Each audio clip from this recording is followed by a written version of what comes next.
back to the channel. My name's Logan, and today we are going to look at some commanders I personally built and different categories of playstyles they belong to. Let's hop right into it. Infect is the first category of cards I wanted to talk about. It's one of my favorites. I like killing people fast, and Infect is very effective. I've built Atraxa, Ultramati, the Ever Playful, Skithrix, aka Skittles, and Xenagos, God of Revels, and I've built these all around the Infect theme. So Infect pretty much says your opponent gets 10 poison counters, they lose the game, they receive poison counters in multiple different ways, but mostly through creatures with Infect. And yeah, instead of subtracting life off their life totals, they instead get these things called poison counters, which will kill them if they get 10 of them. And you can proliferate. There's a bunch of different ways to give them those poison counters, but my favorite way is just to be aggressive and smack them with it. I guess with Atraxa, I built her to more proliferating style. So she's just sits on the board. You give to everyone a poison counter and then start proliferating the heck out of it.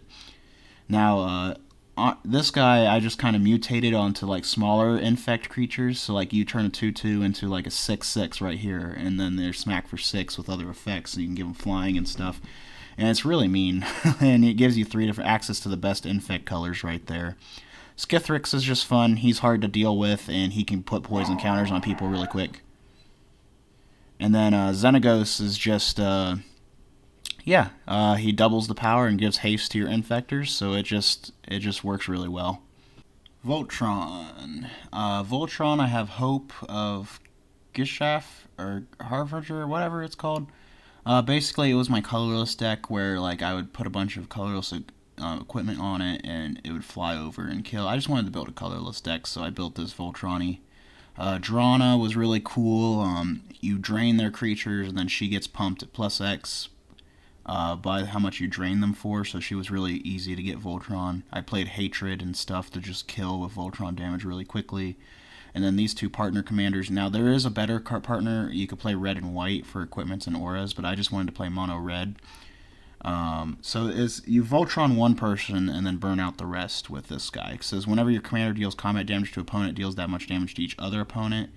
So you would put if Rogroth did 20 damage, everyone's taking 20 damage, and it's just that simple. It was fun. Some of my big spell drop decks, heavy spells to drop was Jacob, Hawken, and Joyra. So basically what I would do with these two decks was, so Joyra would suspend cards out of your hand, so I'd play a lot of extra turn cards and Eldrazi's and big burn spells and be able to cast them for free basically by removing them from the game before time counters. Remove all the time counters and then you can cast them for free. So Eldrazi's, burn spells, obliterate, destroy all lands, all that stuff. And then Jacob Hawken was really good because he let you play extra turn spells and Eldrazi's by his backside card, which lets you play. So basically, you draw a card, exile a card face down. So basically, on his top side, you can put cards face down from your hand that of your choice, and on the backside, you would start exiling cards from the top of your deck. And then once a turn, you can cast those cards for free, no matter what they are. So Eldrazi's extra turn spells, and it goes off hard. Both of these decks do. The next category I wanted to talk to is about discard. Now I really like discard, and I've built 3 decks actually. My third deck is I'm actually going to make a video on soon. These are, like I said, these are just commanders that I've torn apart from the past and I wanted to share. But Blim, the Comedic Genius, is really fun discarding. You don't really use his main effect or his last effect to discard and lose life more than you would use other cards to make people discard their hands, but Blim was really fun to so now no one has a hand and you're donating gifts for which might be fun for Christmas coming up here. But you give them gifts that they don't want, and basically they all have negative effects, like they can't summon creatures or they're going to start taking burn damage. It was a little hard to win that way, but because everyone seemed to kill him, or there's only in those colors, there's gift giving is only so much you can do with those colors, but there's a lot of graveyard hate, and then there's cards that say if you don't have a graveyard you lose the game. So that was fun. I did enjoy him, but I ended up selling him off to somebody. And then I kept the discard cards though, because I built the Dread Cantor, and he has protection for white for whatever reason. That comes useful a lot actually. And basically, I mixed him with kind of like an infect theme, kind of, but mostly it was just like everyone discard their hands and then kill him with Voltron damage. So for these three commanders, I built around the approach deck, like my approach strategy, where I try to win with Approach of the Second Sun. You cast Approach of the Second Sun twice from your hand, and you win the game. The first time you gain 7 life, the second time it goes back into your deck, and if you play it again, you win. So I played most of this is blue and white, and then this one has black, and this one has red in it. But basically, what you would do is just draw and draw and draw and stall out the game until you win the game by playing Approach twice, and you would play other spells. And sometimes you'd have a backup win, but most of the time you would try to win off Approach. Like this guy says everyone can draw a card, and you gain a life. I played a lot of Staxy cards with it while letting people draw cards and gaining life. I didn't really care about life totals. I just wanted to win with Approach. Same with Sin Triplets. I would empty out their hand by stealing shit, and then, just play Approach. And then this guy was a pre-con, but I upgraded it to where I could win with Approach by casting extra draw cards from Exile. Graveyard, and then they get exiled, yeah, I mean. Now we're going to talk about some mill decks that I made. Gorok was a self-mill deck that I made. You never really played any frogs other than himself. You just kind of like play cards like Traumatize and stuff that you can target yourself, mill half your deck, and then get all your permanents in exile, and you can just pretty much have a massive hand that your opponents can't do nothing about. And then you would win with Labman or the Merfolk card. I played Una. This was fun. You just exile your opponent's deck. If they're playing a single color, it was really easy to make fairies, and you can kill them either by decking them out or with fairies. Ormos was another one of my self-mill decks where I would win with the Merfolk or why can't I think of the name for some reason? But anyway, Labman or Jace. And then this guy, the Trickstar, I just milled stuff into your opponent's graveyard and stole it.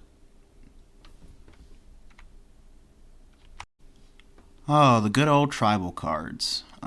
So starting off was my first deck ever. Getting into EDH was Edgar Markov. I got the pre-con when it came out for the good old $40, and now look at how much it is. Hello. But Edgar's really fun. Vampires.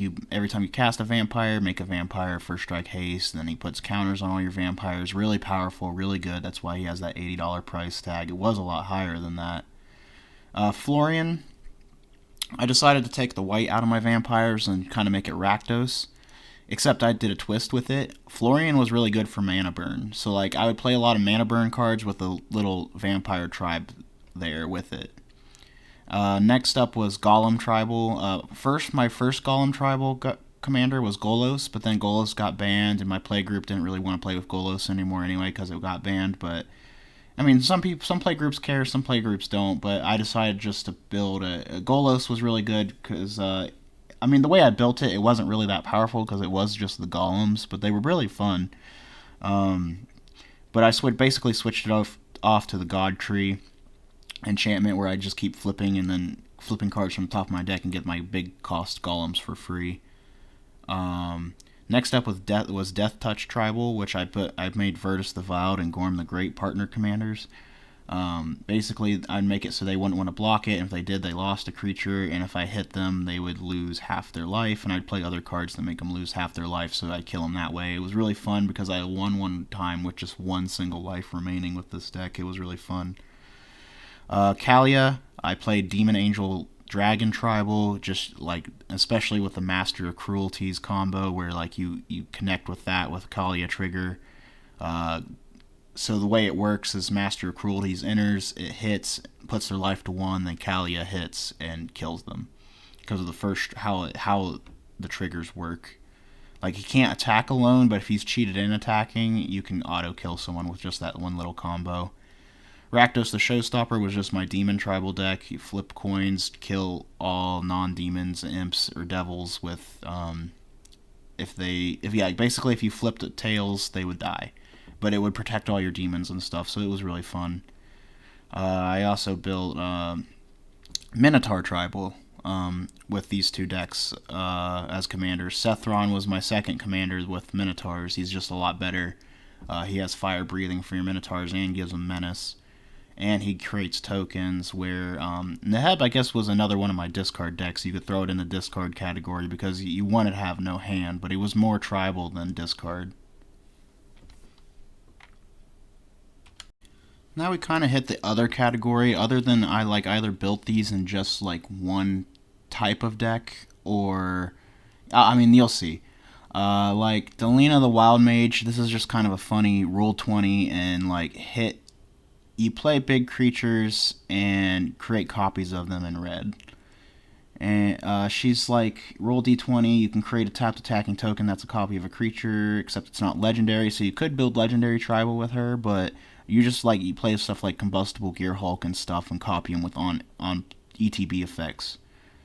Hirobi is really fun, actually. Like, I mean, it's really hard to pull off a win with it, but it's like whenever something becomes the target of something, including your stuff, so you have to be careful. He can die. You can't really protect him much. But like it, so they die. So you play a bunch of cantrips, like single targeting spells, and you just destroy your opponent's board. Urborg is like built for extra combats, and when he attacks, he puts another creature from your hand attacking, and then it bounces back to your hand. He's one of the gods, so he'll go back into your deck if he dies. He's just really fun. Pillow Fort for this guy, like if they attack you, they pay 3 or you make an ogre. So like, yeah, you build Pillow Fort around him. Loris was a really fun reanimator deck that I built. Except you reanimate stuff that are 2 or less from your graveyard, and there's a lot of really good spells, like 1 and 2 drops that you can reanimate in those colors. This is just a reskin of my Sidisi deck that I've already posted on the channel before, except it adds green to it, so like you can get some really good static effect creatures for when they die, turn them into enchantments, and they're really hard to get rid of. Ruxa was vanilla tribal, where you just play a bunch of vanilla creatures with no effects, and it was kind of boring in my opinion. I didn't play it that long, but it's fun if you like to just throw big creatures on the board and they don't really do anything else. And Vola was really fun. It's non-creature creature tribal, so like creature type tribal. So you can't play any humans or wizards in your deck because he's already a human or wizard. But basically, you copy anything that's not in your graveyard or on the field already, creature type wise. So it's really fun. It's an interesting commander. For some burn decks that I've made, I've made this guy. I had all the expensive Eldrazi cards, so what I would do is I wouldn't even cast him, and if I did, sometimes late game I could cast him. But basically, what I would do is it just turns all the cards on top of your deck into fling spells. So you fling 11 drops for 11 damage for 3 mana, which is insane. Nekazar was really good. This is an older one where your opponents draw extra cards, but they take a lot of damage. So it's like, do they kill him or do they not kill him? They're going to die by burning out. They're going to burn out by drawing cards, but also they have cards. So it was fun, but it's also mean because you can kill people very quickly with him. And Sir Conrad was amazing. I love this deck. It's a burn deck. Whenever creatures touch or leave graveyards, your opponents take damage. I might rebuild this guy, honestly. He was just a lot of fun, and like, yeah, there's cards where you can throw so many cards in your graveyard and they just die, and then you reanimate them, and yeah, your opponents are just burned out really quickly.